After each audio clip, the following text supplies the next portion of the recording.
ಹೀಗೆ ಸರ್ಕಾರ 3 ವರ್ಷ ಪೂರೈಸಿದ ಹಿನ್ನೆಲೆಯಲ್ಲಿ ಸಾಧನಾ ಸಮಾವೇಶವನ್ನು ಒಂದು ಆಂಗಲ್ನಲ್ಲಿ ಸೆಲೆಬ್ರೇಟ್ ಮಾಡ್ಕೊಳ್ತಾ ಇದ್ರೆ ಮತ್ತೊಂದು ಆಂಗಲ್ನಲ್ಲಿ ಸರ್ಕಾರಕ್ಕಿರೋದು ಇನ್ನು 2 ವರ್ಷ ಅಷ್ಟೇ.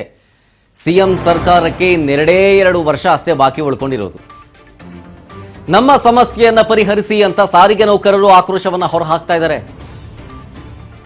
ಸಾರಿಗೆ ಸಚಿವ ರಾಮಲಿಂಗಾರೆಡ್ಡಿ ಅವರ ವಿರುದ್ಧ ನೌಕರರು ಅಸಮಾಧಾನವನ್ನು ಹೊರಹಾಕ್ತಾ ಇದ್ದಾರೆ. PIL ಹಾಕಿ ಸಮಯ ವ್ಯರ್ಥ ಮಾಡಬೇಡಿ, ನೌಕರರನ್ನ ಕಾಪಾಡಿ. ಜಂಟಿ ಕ್ರಿಯಾ ಸಮಿತಿಯಿಂದ ಸರ್ಕಾರಕ್ಕೆ ಒತ್ತಾಯವನ್ನ ಮಾಡಿರೋದು.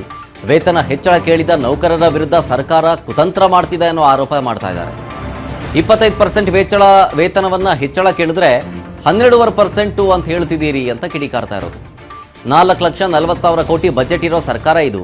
ಸಾರಿಗೆ ನೌಕರರ ಬೇಡಿಕೆ ಹೊರೆ ಏನಾಗೋದಿಲ್ಲ ಅಂತ ವಾಗ್ದಾಳಿಯನ್ನ ನಡೆಸ್ತಾ ಇದ್ದಾರೆ ಸಾರಿಗೆ ನೌಕರರು. ನೋಡಿ, 3 ವರ್ಷ ಕಂಪ್ಲೀಟ್ ಮಾಡಿದಿರಿ, ಸಾಧನೆ ಮಾಡಿದಿರಿ, ಇನ್ನು ಉಳ್ಕೊಂಡಿರೋದು 2 ವರ್ಷ.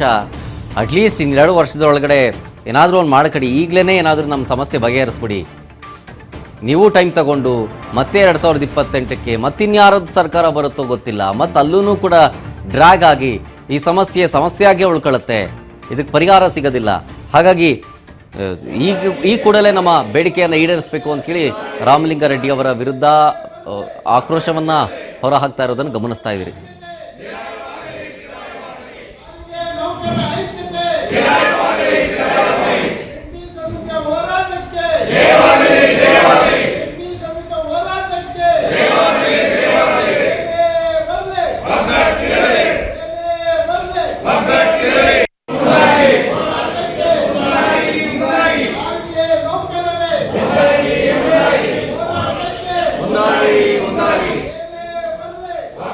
ನೋಡಿ, ಹೀಗೆ ಸರ್ಕಾರ ಒಂದು ಕಡೆ ನಾವು ಕೊಟ್ಟಂತಹ ಭರವಸೆಗಳಲ್ಲಿ 50% ಈಡೇರಿಸಿದ್ದೀವಿ, 50%ಗಿಂತ ಹೆಚ್ಚು ಈಡೇರಿಸಿದ್ದೀವಿ ಅಂತ ಹೇಳಿ ಸಾಧನಾ ಸಮಾವೇಶವನ್ನು ಹಮ್ಮಿಕೊಂಡಿದೆ.